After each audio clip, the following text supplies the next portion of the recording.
Located on the second level of the Peace Tower is this space, the Memorial Chamber. It's both beautiful and poignant.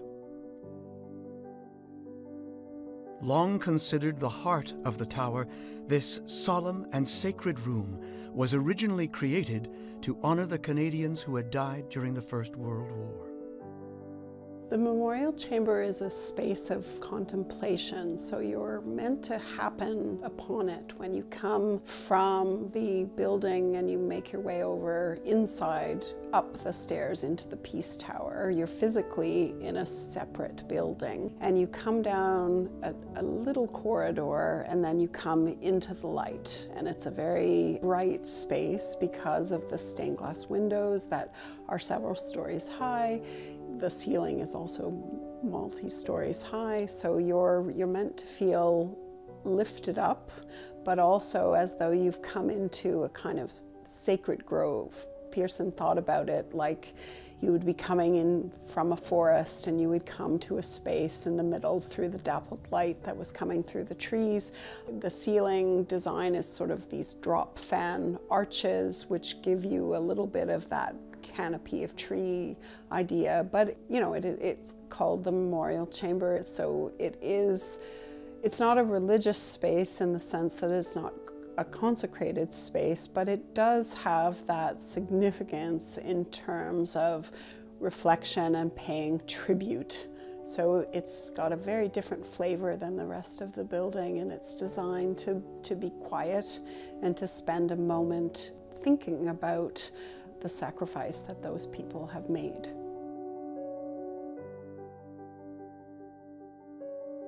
If we think about the Peace Tower as the spine of the building, then the Memorial Chamber really is its heart. If parliamentarians are the ones who ultimately make the decisions to send people off to war through legislation, they are really duty-bound to pay tribute to those who pay the ultimate sacrifice for those decisions, and they need to hold a space for them as they make those decisions and don't take them lightly.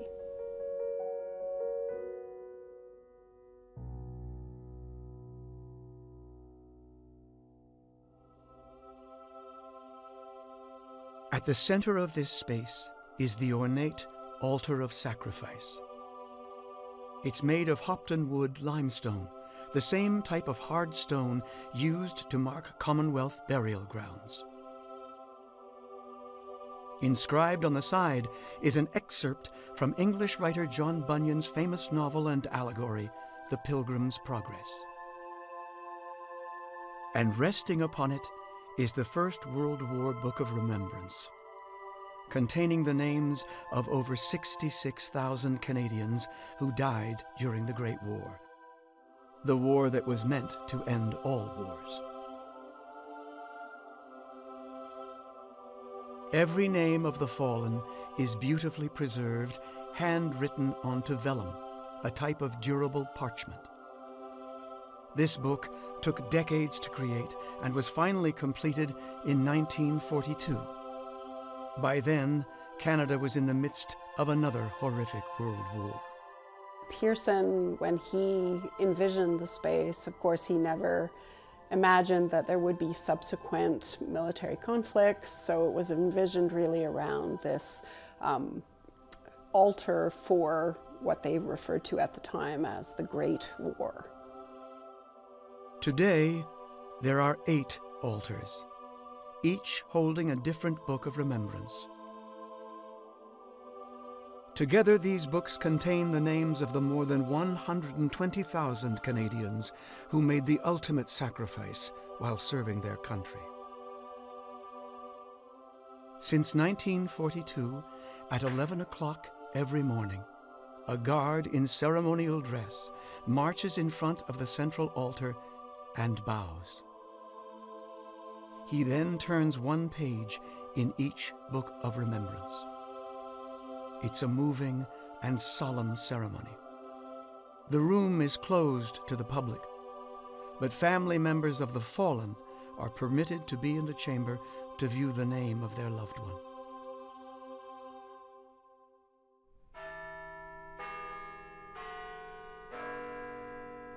When the building closed and we moved over to West Block, we moved the books of remembrance over to West Block. So that ceremony of the page turning continues to this day, but in a space that's not the memorial chamber, but a suitable space to still continue that tribute.